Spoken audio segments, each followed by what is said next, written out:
Mesdames, Mesdemoiselles, Messieurs, bienvenue sur une nouvelle vidéo de Wiz Training. Une fois de plus, merci à vous de suivre la programmation et de regarder ces petits tutos et autres éléments pédagogiques qui, on l'espère, vous aident à mieux mettre en application la programmation que l'on vous envoie. Aujourd'hui, on va s'intéresser à une progression autour du ring dip. Pour rappel, un ring dip, ça ressemble à ça. Yes. Et dans la plupart de nos plans de cours, vous verrez que pour mettre en place cette progression, on essaiera de travailler souvent 2 par 2, simplement pour gérer un aspect sécuritaire. Vous allez vite le comprendre, le ring dip, ça se fait sur les anneaux. Les anneaux, c'est sur un plan sans friction, donc c'est un peu plus accidentogène que d'autres éléments ou d'autres agrès fixés au sol. Attention aussi, si vous coachez des mecs qui ont l'air d'être sportifs mais qui n'ont jamais utilisé les anneaux, c'est souvent ceux-là qui se font les pires frayeurs dès le départ. Donc reprenons ensemble la progression que l'on vous propose. Aujourd'hui, première étape de la progression, un ring support. En tant qu'entraîneur, je veux chercher à avoir les coudes bien verrouillés contre le sol, contre le corps, complètement verrouillés et tendus, les épaules basses, le cou apparent. En tant que parade, je viens ici pour tenir l'athlète sur les côtés et je le relâche si je sens qu'il est stable. Et s'il tremble, hop, je peux venir un petit peu le maintenir. Et on relâche, on remercie Gauthier d'avoir fait de l'isométrie pendant 40 secondes. Deuxième étape de la progression, si mon athlète, une nouvelle fois, a été capable de se maintenir avec ou sans mon assistance, je peux passer à un ring support enchaîné avec un ring dip. Donc si l'athlète est complètement RX, ça ressemble à ça. Il est gentil, vous avez fait un dip sans plus.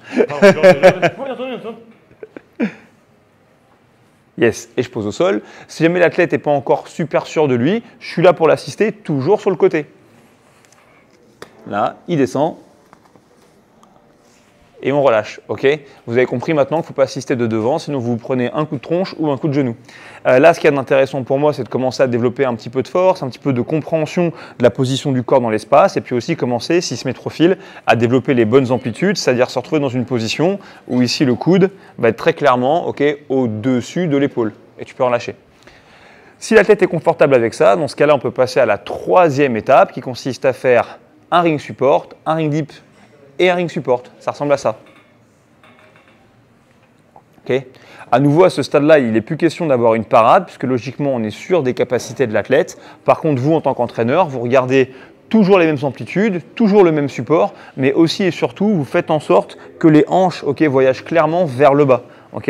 Voilà ce qu'on veut voir. Et si jamais, malheureusement, vous êtes face à une huître, ça peut te mettre de face et même faire un peu l'huître. Voilà ce que vous allez voir comme mouvement. Plutôt une pince. Et ce n'est pas ce qu'on veut. Clairement, voir la hanche qui descend. Maintenant, qu'est-ce que vous faites pendant la progression si vous avez un athlète qui clairement a un petit peu de mal avec ces éléments-là, mais que vous avez comme envie de le faire travailler sur la stabilité des anneaux? Eh bien, vous pouvez utiliser l'assistance d'une box à un pied ou à 2 pieds, comme vous le souhaitez. Ça va soulager le poids du corps. Je peux quand même venir à la parade et je peux le faire travailler sur toutes les étapes de la progression. Donc, si j'ai un athlète qui débute, il arrive à se maintenir en ring support, mais il n'arrive pas à faire le reste, eh bien, avec son partenaire à la parade, il peut faire le dip en négatif, puis ensuite plusieurs ring dips. Une fois que vous avez fait ça, vous regardez le plan de cours et vous essayez de déterminer quelle est la bonne option pour chaque athlète. Ring dip avec une box, peut-être ring dip sur des parallettes, à vous de déterminer.